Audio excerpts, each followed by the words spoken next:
നമുക്കൊരു ഉണക്കക്കൊഞ്ച് വറുത്തരച്ച കറി വെച്ചാലോ. അതെ, അതിനായിട്ട് ഇച്ചിരി ഉണക്കക്കൊഞ്ച് എടുത്തിട്ടുണ്ട്. അത് നന്നായിട്ടൊന്ന് കഴുകി വൃത്തിയാക്കിയത് ചൂടാക്കി അതിനുശേഷം അടുപ്പത്തൊരു ചട്ടി വെച്ചിട്ട് കുറച്ച് ഓയിൽ ഒഴിച്ചു കൊടുക്കാം. ഞാൻ വെളിച്ചെണ്ണയാണ് ഒഴിച്ചു കൊടുക്കുന്നത്.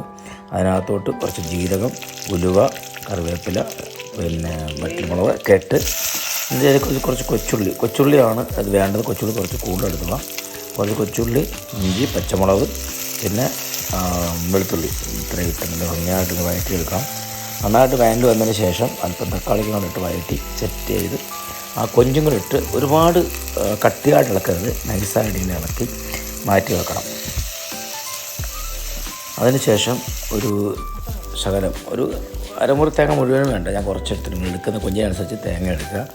തേങ്ങ മാത്രമായിട്ട് നല്ല വൃത്തിക്ക് ബ്രൗൺ കളറാവുന്നതും വരെ, ഗോൾഡൻ ബ്രൗൺ കളറാവുന്നതും വരെ നന്നായിട്ടൊന്ന് മൂപ്പിച്ചെടുക്കുക. അതിനകത്തേക്ക് അല്പം മുളക് പൊടി, കുറച്ച് മല്ലിപ്പൊടി, പിന്നെ കുറച്ച് കുരുമുളക് പൊടിയും അതിനോട് ശകലം ഒരു പൊടിക്ക് മഞ്ഞൾപ്പൊടിയും ചേർത്ത് ഉപ്പും ഇട്ട് ഒന്ന് ഇളക്കുക. നന്നായിട്ട് ഇളക്കി അത് ലൈറ്റായിട്ടൊന്ന് മൂത്ത് വരുമ്പോഴത്തേക്കിന് അതൊരു മിക്സിയുടെ ജാറിലേക്ക് ഇടാം. നമുക്ക് മിക്സിയുടെ ജാറിലേക്ക് ഇട്ടിട്ട് നന്നായിട്ടൊന്ന് അരച്ചെടുക്കാം.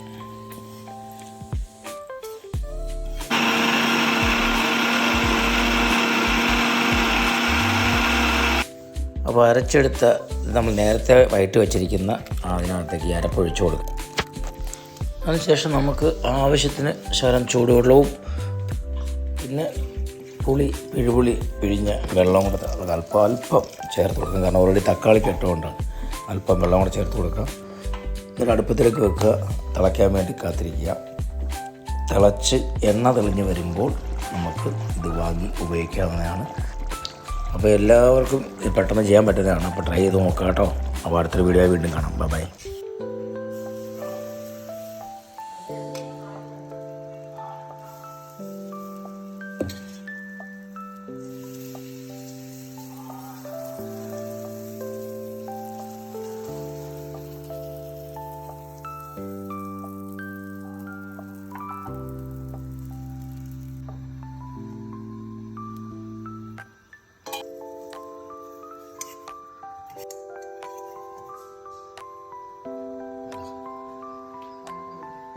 അടിപൊളി പാലപ്പം, നല്ല മൊരിഞ്ഞ പാലപ്പം.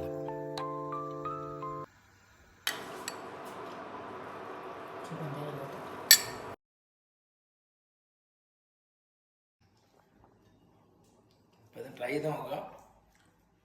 നല്ല ടേസ്റ്റാണ്. ഇത് പൊറോട്ടയോടെ കഴിക്കാം, ചോറിനോടെ കഴിക്കാം, എല്ലാം സൂപ്പറാണ്.